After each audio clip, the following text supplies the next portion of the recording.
السلام عليكم ورحمة الله وبركاته. مرحبا بكم في قناة أوميغا سبورت. الناخب الوطني وليد الركراكي أول مدرب مغربي كيربح ماتش في كأس العالم. هذا الشيء من بعد ما ربح مدرب المنتخب الوطني منتخب بلجيكا في المباراة اللي كانت اليوم في مونديال قطر.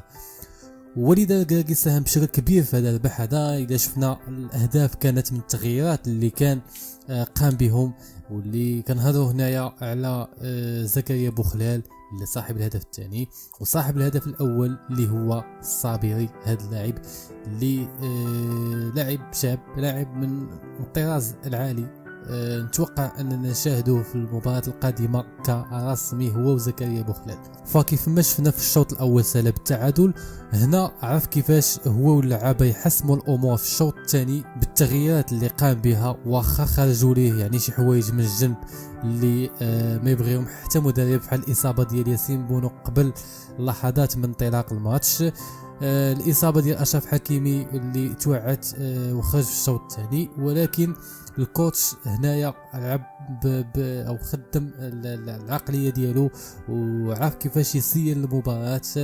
فهنا كيبان الدور ديال الكوتشينغ اللي يقدر انه يواجه بحال هاد الامور هذه، واللي صراحه حتى شي مدرب ما غادي يتمنى يتحط في المكان ديالو في ديك اللحظه.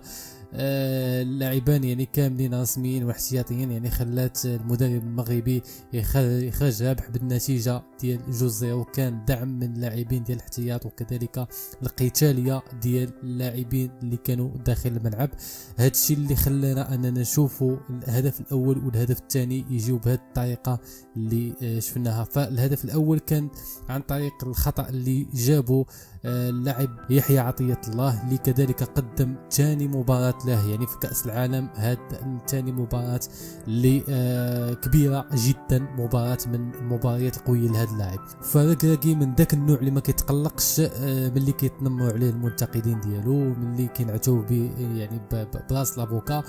فشفنا حتى في الندوة قبل الماتش حاول يبعد الضغط ديال الصحافه على اللعابه، يعني وجعل في نفسه السخريه بحيث انه قال على راسو بلي راس لافوكا. هذا الشيء هذا اللي خلى الصحفيين يبعدوا شويه على الضغط يعني الصحفي على اللعابه.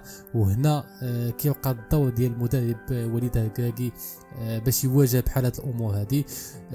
ولات عاجبه يعني هاد الكلمه هذه ودخلها هو، ولا كيقولها باش يتنازع عليهم يعني باللغه ديالو. قدر يخرج الفرحه في القلوب المغاربه كاملين. فوليد الركراكي استطاع انه يربح روبرتو مارتينيز اللي هو واحد من بين احسن المدربين في العالم، طلب من المغاربه يثيقوا فيه ويثيقوا في اللعابه ويشجعوهم. وهذا الشيء اللي كان بالطبع يعني الجماهير كلها ساندت المنتخب الوطني المغربي، والمنتخب ما قصرش وقدم اداء جيد. فبهذا اصبح وليد الركراكي هو ثاني مدرب مغربي كيلعب المونديال من بعد راحل عبد الله بليندا، وهو يعني اول مدرب مغربي كيربح ماتش في كاس العالم وكياخذ 3 نقاط من بعد خدا اول نقطه ضد وصيف بطل العالم اللي هو كرواتيا في الماتش اللي داز. وكنتظروا منه مباراه قويه امام كرواتيا. كيف ما كنعرفوا